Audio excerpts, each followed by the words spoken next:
In today's video, we are going to be looking at how to upgrade all of the swords inside of Citadel the More. First of all, how do you actually unlock the swords? Well, when you're inside of the game, all you have to do is unlock Pack-a-Punch like you would normally and wait around till round 10 starts. Once round 10 begins, zombies will start spawning in that have a helmet on their head, and they'll basically be immune to critical kills, so that's how you'll be able to tell them apart. And when you kill this zombie, they will drop you a stamp. They will end up spawning in almost every single time after that, and you might have already gotten this stamp yourself.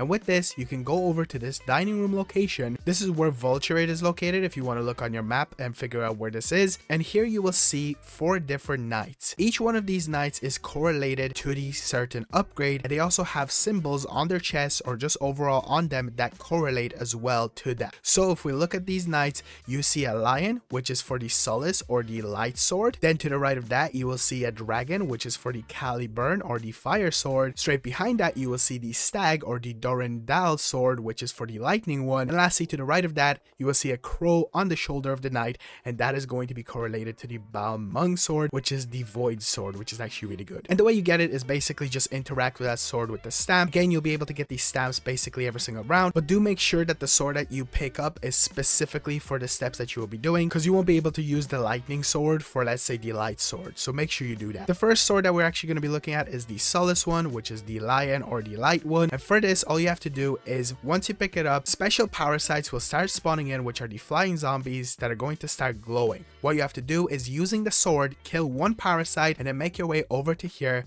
where Speed Cola is located. Once you're here, you'll be able to see this specific door that has a lion in its head. It's gonna have glowing eyes, meaning that you activated the step, and all you have to do is with that glowing sword, knife that door. From here, you will have 3 more parasites, so basically do the same step 3 more times. Kill one, glowing sword, hit the door, kill one, glowing sword, hit the door. Then you'll have 4 symbols on it, and once you have that, interact with it. The lion door knock will start hitting the door and you'll be teleported to new location. Interact with this podium with your sword equipped, and once you do that, special glowing symbols will fly out of the sword. From here, look at the podium and you'll see which symbol you have to shoot. When the symbol shows up, shoot it and rinse and repeat that process, and once that is completed, you are done this step and you can pick up the sword.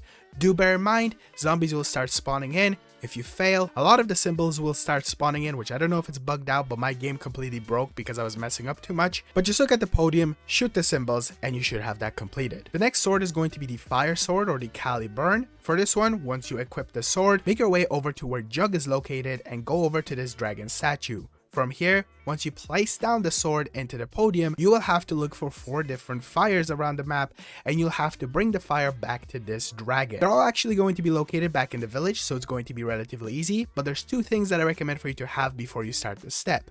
Number 1, Juggernaut, because you will need more health, and number 2, Stamina up. You will have a boosted speed with the fire, but having even more speed is definitely welcome. First one that we're going to look at is actually the one that is the closest, and this one is located by the cannon just up by the wall where you would basically walk over to Jug, interact with the fire, run over and place it down. The dragon will shoot out smoke or steam out of its nose. This next one is located by the Deadshot perk machine, or if you were to walk out of spawn to the left side. This one can be very tricky because you will be definitely playing with time and the amount of damage that you will be taking from the flame, so just avoid the zombies, use Stamina up and Jug, and run as fast as you can. And the last one is actually going to be the most difficult, and I like to run basically almost the same path that you just ran for the Deadshot one, and this fire is located all the way back here in the corner of the spawn room. And once you do that, just run over and just, try not to die. It shouldn't be too difficult. I personally did it the first time, but if you do struggle, maybe do it with other players while they're in your game, or just wait until there's just 1 zombie left on the map. But once you have that done, you can then equip the sword and you have the fire sword or the Caliburn. Very, very easy apart from the running with the fire. The third sword that we're going to be looking at is the lightning sword, the Stag sword, or the Durendal sword. For this one, once you equip it, you have to look for 3 different lightning bolts. The first one, which is the most difficult one, at least I personally struggled with it the most, is actually going to be located in the dungeon location of the map, and all you have to do is kill a zombie inside of here once the Easter egg is started. I personally killed a zombie with a sword, which dropped it for me, the first zombie that I killed. I didn't know exactly where to find this, and if it's in a different location,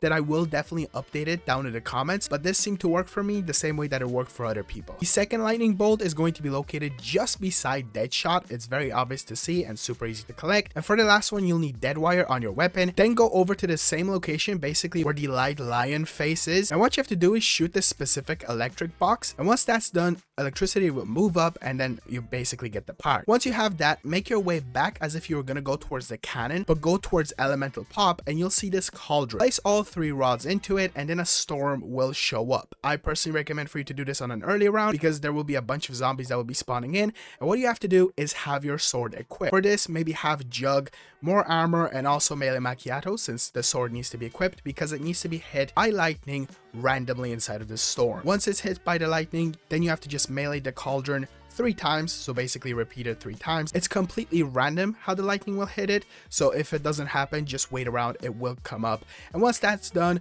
put the sword in, wait around, and then you can equip the lightning sword. And the last sword is the Balmung Raven sword or the Void sword. So once you get this sword off of the knight, make your way over to this like alchemy room that is actually opened up once you get the Pack-a-Punch location completed. And inside of here, you need to look around for a specific item that is on a podium. Now this can differ from a horn, a lion jaw, a scorpion, fish that is in a rock, and also antlers. There might be even more of these. And once you have these items, make your way back to spawn and go underneath where the bar is located and you'll see this circle. Place the item in the middle, whatever you had in your game, and then place the sword at the bottom. Once you do this, you can interact with it and then choose a specific zodiac symbol and also an arrow that correlates to it. I will have on your screen right now the arrow and the symbol that it should correlate to, and make sure that you have them pointing at the green arrow at the bottom. Personally, my stupid brain was thinking that I had to have it at the top, which I don't understand why, but it has to go to the bottom. The way this works is, if you let's say have a scorpion, you need to choose the scorpion zodiac symbol, and usually if you look up scorpion zodiac symbol, they will also show the arrow that it correlates with, which usually involves fire, which is the normal arrow or triangle, earth, which is the upside down arrow or triangle with a line through it, air, which is just the opposite of what earth is, and lastly water, which is just an upside down arrow or triangle. It's super simple, super self-explanatory. If you need any more help and you find the item, comment it down below. I'll try my best to reply to that comment to help you out, or hopefully other people will try to help you out, or just look it up and it'll be super easy, super simple, especially since if you go into this, you'll be able to like AFK for a while, and also it could kick you out after a while, so don't trust it fully. Maybe just pause your game or have someone take care of a zombie. And then after this is done, a special like portal will appear on the ground and orbs will start spawning out of the actual thing that you placed in the middle of that circle. These orbs are gonna start going towards you to hit you. All you have to do is just try to stand just behind of where the actual portal on the ground is, because you want those orbs to be sucked into the actual portal, and it has to happen up to 3 times. And once you get 3 inside this location, we'll move upstairs, which is just gonna go up to the bar floor. Do it again, wait around until the orbs come around, make sure they don't hit you. If they do hit you, they'll just keep respawning. Same thing will happen when it goes up to the pool table area and it gets sucked up, and then the last location will just go back to the sword, activate it, and then you can pick it up, and now you have 4 swords or just the Raven sword. Hopefully you guys enjoyed this video and it did help you out in some kind of way. I do apologize for my voice. I am absolutely dying sick, but I gotta pump out that content. So a like would be very much appreciated. Be sure to subscribe and I'll see you guys in the next one. Peace out.